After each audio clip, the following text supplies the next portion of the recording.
Glasgow में आज से राष्ट्रमंडल खेलों का आगाज हो गया है।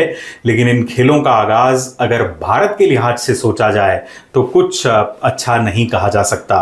अच्छा क्यों नहीं रहा, इसका कारण ये है कि दो भारतीय एथलीट ऐसे हैं जिन पर डोपिंग का साया मंडराया है।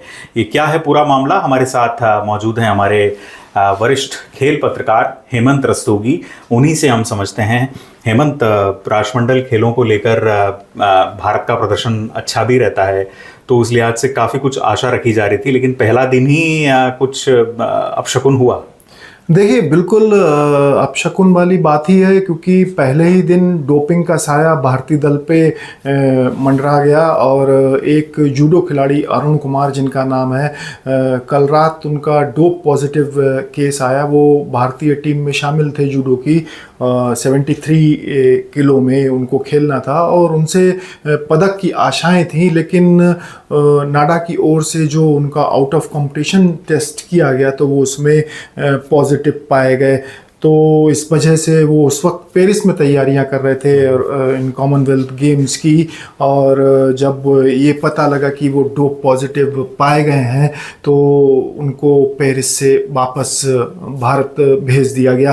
तो 7 वुमेन जुडोकाज खेलनी है इस कॉमनवेल्थ गेम्स में भारत की ओर से, और 7 पुरुष जुडोकाओं को खेलना है इन कॉमनवेल्थ गेम्स में। तो अब इन खिलाड़ियों की संख्या 6 रह गई है। 6 पुरुष जुडोका ही भारत का प्रतिनिधित्व कर पाएंगे इन खेलों में। और ये झटका है, क्योंकि ये गेम्स ऐसे ही ट्रंकेटेड गेम्स हैं, फुल फ्लेज्ड कॉमनवेल्थ गेम्स नहीं है।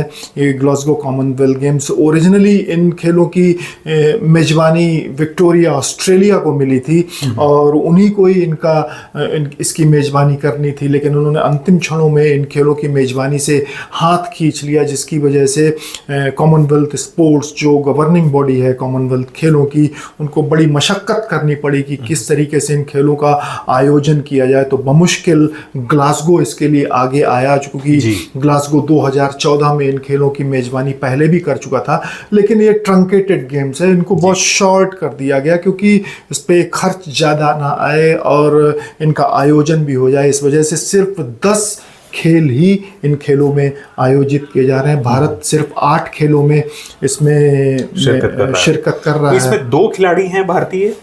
दूसरा मामला दरअसल डोपिंग से जुड़ा हुआ है, बट वो किसी पर्टिकुलर खिलाड़ी के पॉजिटिव आने से नहीं, लेकिन वो भी डोपिंग का मामला है, वो वेट लिफ्टिंग का मामला है। और दिलबाग सिंह जो वेट लिफ्टर थे, उनको मजबूरन डोपिंग की गाज उनकी कोई गलती नहीं होने के बावजूद गिर गई और वो पदक के बहुत बड़े दावेदार माने जा रहे थे 94 केजी में।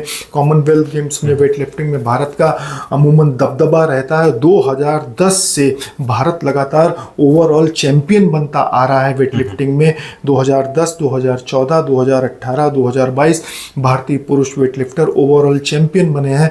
लेकिन इस बार ऐसा कुछ हुआ आशुतोष जी, कॉमनवेल्थ गेम्स से पहले, कि भारत के 4 वेट लिफ्टर अपने ही देश में पॉजिटिव पाए गए, जिसमें 2 वेटलिफ्टर साईराज परदेसी और एन अजीत ऐसे थे जो निश्चित तौर पर गोल्ड मेडल के दावेदार थे, लेकिन भारत में डोप में पॉजिटिव आने पर उनको बाहर कर दिया गया टीम से। 2 अन्य वेटलिफ्टर जो टीम में शामिल थे वो भी पॉजिटिव आ गए, तो 4 वेटलिफ्टर टोटल पॉजिटिव आए थे। तो 8 पुरुष वेटलिफ्टरों को इन खेलों में शिरकत करनी थी। ये समझना चाहूँगा आपसे हेमंत कि अब जब इसमें जैसे 2 खिलाड़ी हमारे डोपिंग का साया उन पर मंडराया है, तो जो इंटरनेशनल बॉडीज़ हैं, जो गवर्निंग बॉडीज़ हैं, वो इस पर आगे क्या करती हैं? देखिए, इसमें इस तरह की उनकी या अपील का उनको अधिकार होता है, कैसे होता है नेक्स्ट? देखिए, ये जो वेटलिफ्टिंग का मामला जो सामने आया है, ये बड़ा गंभीर किस्म का मामला है, क्योंकि इससे पहले जब इंटरनेशनल बॉडी कभी भी जब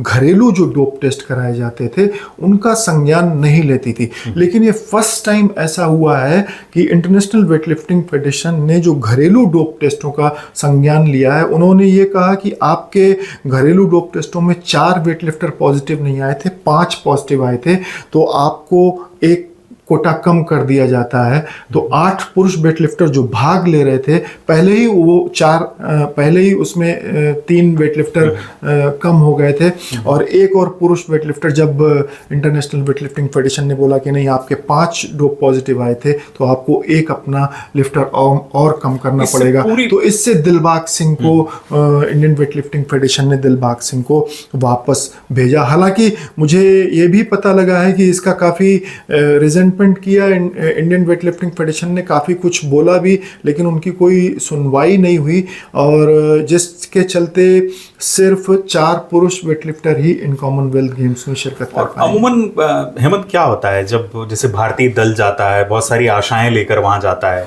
तो न सिर्फ जिस खेल के अंदर आप पकड़े गए हैं उस यूनिट का, बल्कि पूरी यूनिट का मोराल इससे प्रभावित होता होगा। देखिए, देश की प्रतिष्ठा जुड़ी होती है इन खेलों से, चाहे वो ओलंपिक हो, चाहे वो कॉमनवेल्थ गेम्स हो, चाहे एशियन गेम्स हो। एक तिरंगे के तले आप खेलने जाते हो, पूरा एकदम देश की प्रतिष्ठा दांव पर होती है, और उस पर जब आप अंतर्राष्ट्रीय स्तर पर या उससे पहले अगर आप डोप में, इंडियन टीम में भारतीय कंटिजेंट में शामिल होने के बाद अगर डोप में पकड़े जाते हो, तो ये कहीं ना कहीं देश को शर्मसार करने वाली बात होती है, क्योंकि सारी निगाहें होती है, उससे बदनामी भी होती है और काफ़ी उसका बुरा भी माना जाता है। तो इसी वजह से ये जो 2 केसेस ऐसे हो गए हैं, एक डोप पॉजिटिव केस और एक ये जो कोटा कम कर दिया गया भारत का वेट लिफ्टिंग में, ये अच्छी शुरुआत नहीं है भारत के लिए, क्योंकि इन खेलों में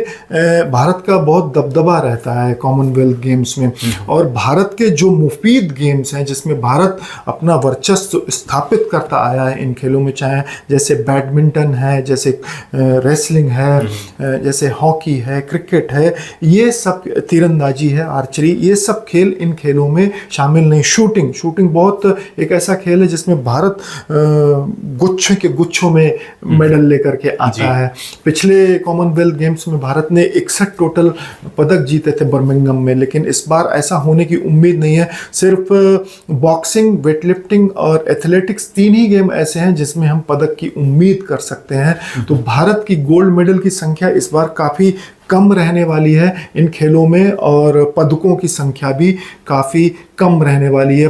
भारत ने 126 सदस्यीय दल इन खेलों के लिए उतारा था, 3 खिलाड़ी कम हो चुके हैं, अभी 123 सदस्यीय दल रह गया। बहुत संक्षेप में एक बात और पूछूंगा आपसे कि अब जबकि ये घटना हो चुकी है, तो इसमें डोमेस्टिकली किस तरह के प्रोविजंस होते हैं? लाइक लौटने के बाद घरेलू स्तर पर किस किस्म की कार्रवाई या अगली प्रक्रिया?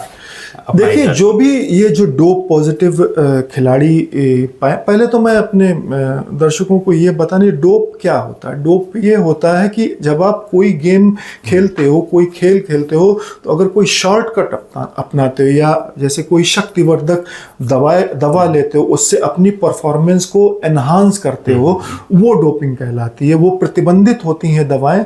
वर्ल्ड एंटी डोपिंग एजेंसी है, वर्ल्ड एंटी डोपिंग एजेंसी ने हर देश में अपने नाडोस खोल रखे हैं। जैसे भारत में नेशनल एंटी डोपिंग एजेंसी है, तो नेशनल एंटी डोपिंग एजेंसी भी टेस्ट कंडक्ट करती है कंट्री वाइज। तो ये नेशनल एंटी डोपिंग एजेंसी ने ही टेस्ट कंडक्ट किए थे, उसमें ये जूडो का प्लेयर पॉजिटिव आया है। अब जो ये पॉजिटिव आया है प्लेयर, तो एक पैनल होता है जिसको हियरिंग पैनल बोलते हैं, एंटी डोपिंग हियरिंग पैनल, उसकी जैसे कोर्ट लगती है उसी तरीके से उसमें सुनवाई होगी। इस जूडो प्लेयर को अपनी बेगुनाही साबित करने का मौका दिया जाएगा।